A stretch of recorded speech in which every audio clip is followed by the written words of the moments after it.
Now, this video is not for every homemaker. It's for homemakers who want to, do something on the side while they are home, and they are sure enough that whatever it is that they're going to be doing on the side would not defeat the primary purpose of being caretakers of their husbands and their children.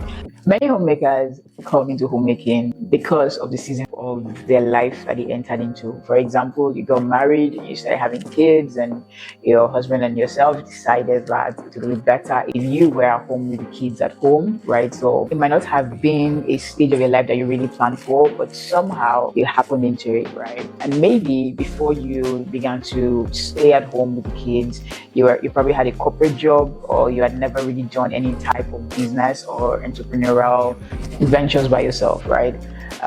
So in today's video, we're going to be talking about how to transition into an entrepreneurial homemaker having the right mindsets. Hi, my name is Aneta, Elisha-Oladejo, and welcome back to my channel. I will have a blog that highlights all of these topics in depth, so you can check that in the description below. There are certain mindsets that we should have to become great entrepreneurial homemakers. Now, this video is not for every homemaker. It's for homemakers who want to, do something on the side while they are home, and they are sure enough that whatever it is that they're going to be doing on the side would not defeat the primary purpose of being caretakers of their husbands and their children. So if it's not going to distract you in any way, and you feel you can still handle a side business that will generate you some type of income, then this is a video that you should watch. So for some of us that do not have any business background at all, one of the ways to succeed if you're choosing to venture into entrepreneurship,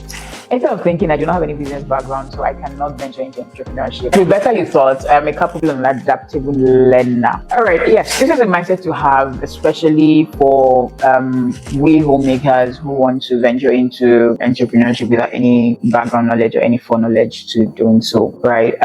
Now, understanding that you already have a lot of skills that make organizations work. For example, in your day-to-day running as a homemaker, you have to deal with a lot of organization. You have to deal with, budgeting, planning, financing, ensuring that you understand the individuals in your home and maximize their potentials in helping, the home run as a whole. So as such, it will be understanding that you already have key skills that will make you a great entrepreneur. These skills are important.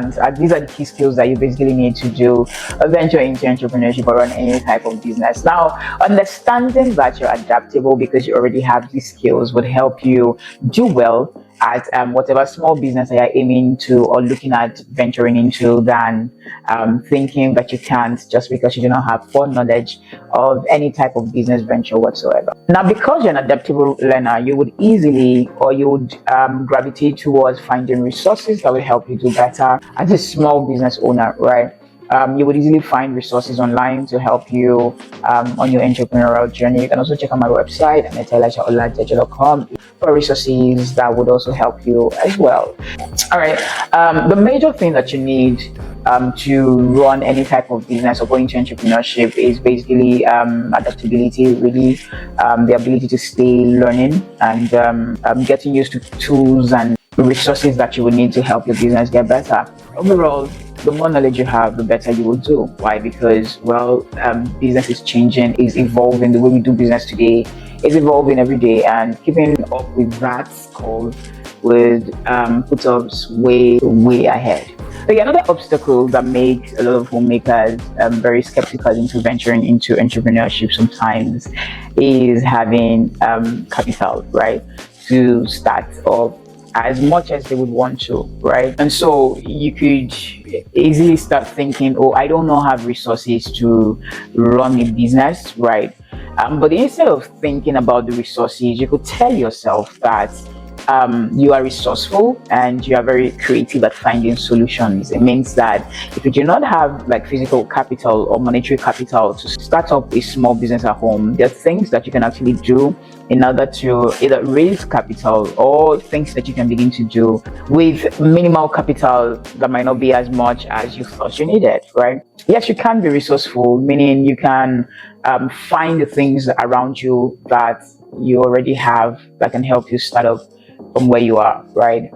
Instead of seeing challenges and limitations, you can find leverages that can that can aid you to start from where you are. For example, if you wanted to start a consultation business or a consulting business from home, and of course that would require a large amount of capital, and if you do not have that, you can leverage on the social network that you have right now, and your social media following that you already have, and you can begin from there, and then keep scaling as things start coming your way. But the mindset I want you to change is the scarcity mindset. Losing the scarcity mindset is very, very important for us, all right? For any homemaker that wants to do well in entrepreneurship, right? You have to embrace and solutions, look for leverages, and start from where you are, right? Immediately you tell yourself, I'm going to seek solutions, I'm going to start from where I am. You will begin to see things that you actually that would be enough for you to start with, right? Without pining for the things that you don't have. Another mindset shift you have is instead of thinking that you're not a salesperson, maybe you should think that you are a confident communicator, an advocate of your own business, right? For any business to kick off, I know that the most challenging or the biggest challenge that most new entrepreneurs have is sales. I want to make sales. How do I get those who would buy? How would I sell? How do I actively turn this value that I have into profits, which is, of course, primary on most people's minds or most new entrepreneurs' minds. And, if you have never ventured into business in the past, you can quickly tell yourself that, oh no, you're not a salesperson. Or if you had a corporate job that really had to do maybe more with administration and other aspects of the business, you might quickly rule yourself out from entrepreneurship because you think you're not a salesperson. But you are, first of all, if you understand that you're first of all a communicator, and you use that as a platform to advocate for the business that you're starting or you're going into, it will do a lot of good for you. Now, first things first is each person has a network in today's age and time. Now, if you do not have, you can take time to build that first. Build a network of people, maybe on social media, by beginning to give value, real value, based on the product or service that you are trying to put out to them, right? By the time you have a following, you understand them, understand what they need. You could do this by asking questions, taking polls from time to time, let them give you feedback. When you find what they need, and then you can begin to craft or tailor whatever it is that you're going to be giving them, the values that you intend to sell to them. You tailor it around those needs and wants that they have, right? And as such, you would have been able to build a following that would pay you anytime, any day, versus not seeing yourself as a salesperson at the beginning and letting that be an obstacle to you venturing into entrepreneurship at all.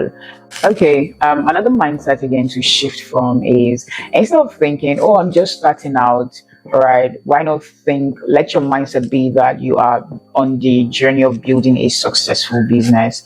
Now, the difference between these two is, when you tell yourself that you're just starting out, you basically would allow, or you would give permission to mediocrity. When you embrace the mindset that you are building a successful business, it would help you factor in what your purpose or what your clear goals are, or your clear vision for having that business run, right? And you would begin to work towards that with with precision and determination, right? So yes, instead of thinking, oh, I'm just starting out, anything goes, no, you should be thinking, oh, I'm building a very successful business, and I know what to allow and what not. And you would keep in mind the rudiments or the ingredients for building an actual successful business, and you start to put that into play from beginning. Another challenge that new entrepreneurs tend to face is how to price themselves. So you see, many of them go, oh, I cannot charge big because I'm just coming. Now you want to change their mindset from that to, I will charge my worth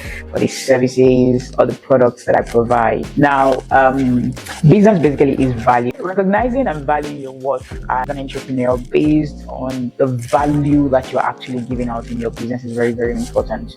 Now, do not underprice yourself just because you are new to the market, or because you see what your competitors are doing. You think you will not be able to hold a candle to them, and you think the only way that you can cut out some type of audience for yourself is when you underprice yourself.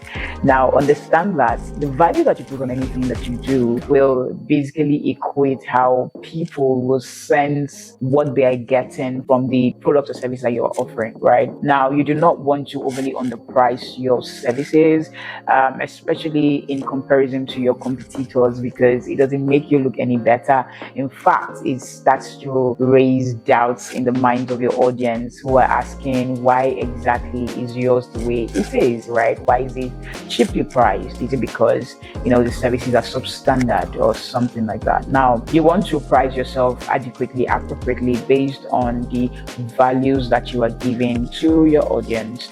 As such, it will be good that you shift this mindset so that you do not have a problem defending your prices if need be, and confidently price your product and let it be. Those who would buy would buy, or those who need your value that badly would definitely come for it. Now, if you do not undervalue yourself, you would feel compensated for the work that you're putting into your business. If you do undervalue yourself, the proportion of the work you're putting in is very, very imbalanced to what you are getting out of it, would really pose a problem of longevity for your business, right? And destabilize even your own mindset in whether to continue or not, because at the end of the day, you would think it's not worth it. Now, these are the mindset change or shifts that we need to do as homemakers who are venturing into new waters, venturing into entrepreneurship if we've never tried that before.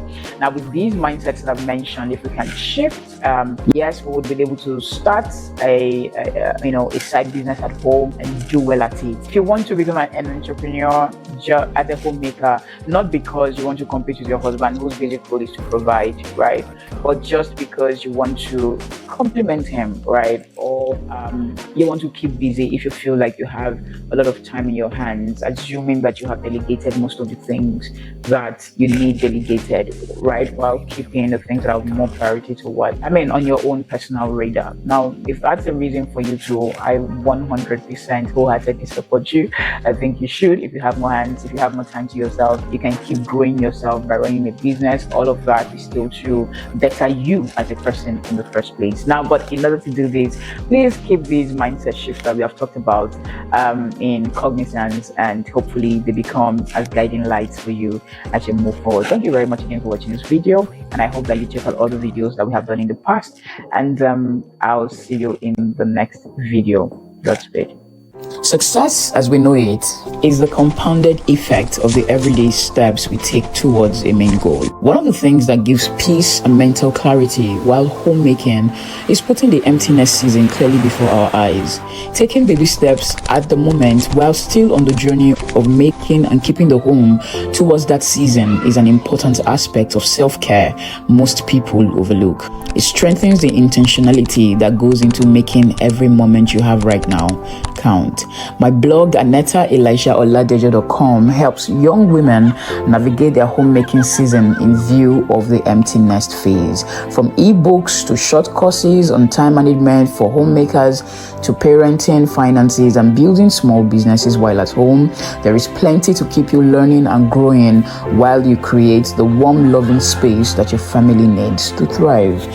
I am also a local SEO specialist dedicated to helping small businesses like yours stand out in your community.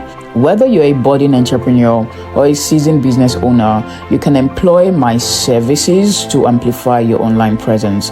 With 7 years of experience in search engine optimization, I know the ins and the outs of getting your business noticed online. You can book a free consultation or free Google Business Profile Page audit on Aneta, Elisha-Oladejo.com to get started today.